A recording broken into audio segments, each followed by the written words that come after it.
अस्सलाम वालेकुम वरहमतुल्लाहि वबरकातुहू। वालेकुम सलाम। दादी कैसा जवाब है? बेटी जो तूने सलाम वाली की है उसी की तो मैंने जवाब दिया है। दादी जान मैंने आपके लिए सलामती की दुआ किया तो आप भी वालेकुम सलाम कहकर जवाब दीजिए। ये नया नया कहाँ से बात लाती हो? लगता है तू मौलवी बन गई है। इसीलिए मैं शुक्रा को बोल रही थी कि इसको मदरसा में ना पढ़ाना। कल की छोरी अब 65 साल के दादी की जवाब गलत बताने लग गई है।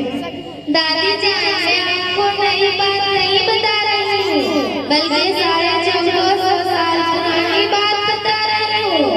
अगर ये बातें इतना पुराना है तो फिर आज से पहले तो कभी भी नहीं सुना। पुराना जायदाद में हूँ या तुम? अगर आपको लगता है पुराने आदमी होने की वजह से सब कुछ मालूम हो जाता है तो फिर बताइए कलमा क्या चीज है और उससे क्या होता है? कलमा क्या है? कलमा है। क्या आपको कलमा याद है? हाँ, याद क्यों ना रहेगी। तो फिर पढ़कर बताइए। इला इलाहा इल्लल्लाह मोहम्मद रसूलुल्लाह। अस्तगफिरुल्लाह। क्या दादी जान आपको तो कलमा भी सही से याद नहीं है? कलमा तो इस तरह है ला इलाहा इल्लल्लाह मुहम्मदुर रसूलुल्लाह। क्या आप नमाज पढ़ती है? हाँ, नमाज पढ़ती हूँ। कितने वक्त की नमाज पढ़ती है और कितने दिनों से पढ़ती है? सब वक्तों की नमाजें पढ़ रही हूँ और 40 सालों से नमाज पढ़ रही हूँ। नमाज में जो कुछ पढ़ी जाती है क्या आपको मालूम है? और किन चीजों से नमाज हो जाती है और किससे नहीं होती है? हाँ, 40 साल से नमाज पढ़ रही हूँ। नहीं मालूम तो कैसे पढ़ रही हूँ? तो फिर बताइए खड़े होते हैं तो क्या करते हैं? खड़े होंगे तो क्या पढ़ेंगे? बस अल्लाह अकबर पढ़कर खड़ी हो जाएंगे और कुछ देर चुपचाप रहेंगे। फिर उठ के खड़ी हो जाएंगे। फिर थोड़ी देर चुपचाप रहेंगे। इसी तरह और भी बाकी चीजों को भी करती हूँ। और कुछ भी नहीं पढ़ती है दादी जान? नहीं, और क्या पढ़ेंगे? अस्तगफिरुल्लाह। क्या दादी जान आप कुछ भी नहीं जानती है? कैसे नहीं जानते हैं? नमाज रोजा जान रहे हैं और तो बड़ा पढ़ुआ बन गई है जो हमको सिखाने आ गई है। हाँ दादी मैं आपको सही बता रही हूँ। ना ही आपकी कलमा सही है और ना ही नमाज सही है। क्या बहस कर रही हो? चलो भागो यहाँ से। अपना पढ़ाई अपने पास रखो, हमको मत सिखाओ। दादी माँ आपकी भलाई के वास्ते बोल रही हूँ। अरे बहू, कहाँ है तुम? यहाँ आओ। बड़ा खेरखा बन रही है। जी अम्मी आई, क्या बात है? ये छोरी को तूने कहाँ पढ़ने भेजी थी? जब से आई है बहुत बड़ा बड़ा हाँक रही है और हमको पाठ पढ़ा रही है। अरे बेटी क्यों दादी को परेशान कर रही? मैं दादी को परेशान नहीं कर रही हूँ बल्कि दादी को नीली बातें सिखा रही थी लेकिन दादी मेरी बात को समझ ही नहीं रही है। देखो बहू कैसी जुबान चला रही है। ये यही मदरसा में पढ़ी है। बड़ों की अदब इज्जत नहीं जानती है। ये हमें ना समझ बता रही है। 65 सालों में लगता है कि नहीं समझ पाया और ये 18 सालों में समझ लिया।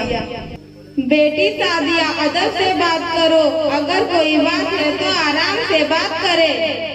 देखो ये भी तो मदरसा में पढ़ी है। ये कभी इस तरह की बातें नहीं करती है।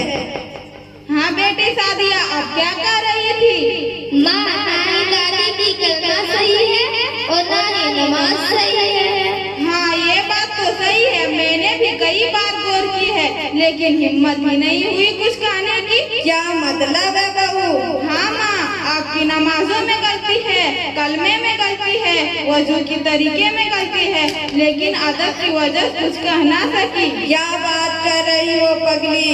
इससे पहले तो कभी बताया ही नहीं। इसे इज्जत थोड़ी ही कहते हैं। इज्जत और अदब तो उसे कहते हैं जो गलती देखे तो उसको सिखाए। हाँ अम्मी बिल्कुल आप सही कह रही है। इंशाअल्लाह अब सारी बातें आपको सिखा की कोशिश करूंगी। बेटी सादिया, आपने हमारी आंखें खोल दी।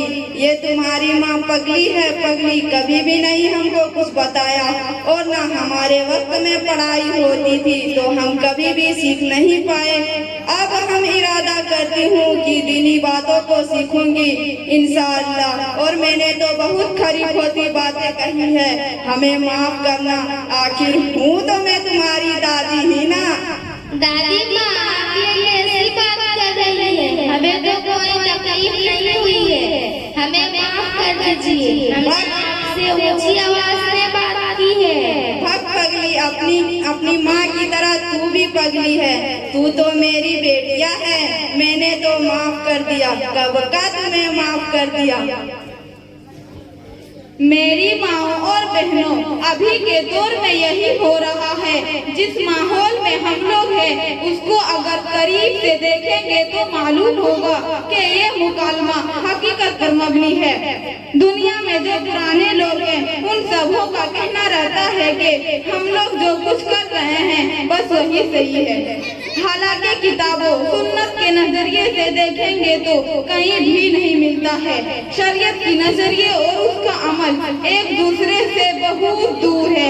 एक मशरिक की तरफ है तो दूसरा मगरिब की तरफ। फिर चाहे उसको समझाने वाला मौलाना हो या मुफ्ती, सबकी बातें को पशे पुष्प डाल देते हैं और एक ही बात कहते हैं कि हमारे बड़ों ने किया।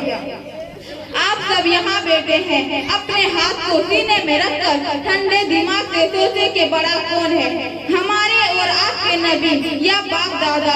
जाहिरी बात है, नबी सल्लल्लाहु अलैहि वसल्लम है तो फिर ये बात ना करना कि हमारे बड़े ये काम करते थे इसलिए हम भी करेंगे। अगर वो बात शरीयत किताबे में है तो फिर करेंगे, अगर शरीयत के मुताबिक नहीं है तो उससे हम लोग तौबा कर लेंगे। रही बात इस्लामी तालीमा जो है, उसको सीखने के लिए माँ की गोद से कब्र की गोद तक है। इसलिए दीनी बातों को सीखने के लिए कोई शर्म नहीं होनी चाहिए, चाहे वो बात बच्चे सिखाए या चाहे बड़े। आप जब दीनी बातों को सीखते जाएंगे और अमल करते जाएंगे तो इंशाअल्लाह कामयाबी मिलेगी। जो माँ बहनें मेरी बात सुन रही है और जो बाप दादा सुन रहे हैं, उन सबसे मैं गुजारिश करती हूँ कि दीनी तालीमात सीखें और सीखने में शर्म ना करें। अल्लाह हम सबको सजाए, खैर अता फरमाए। आमीन। आमीन। अस्सलाम वालेकुम। वालेकुम अस्सलाम।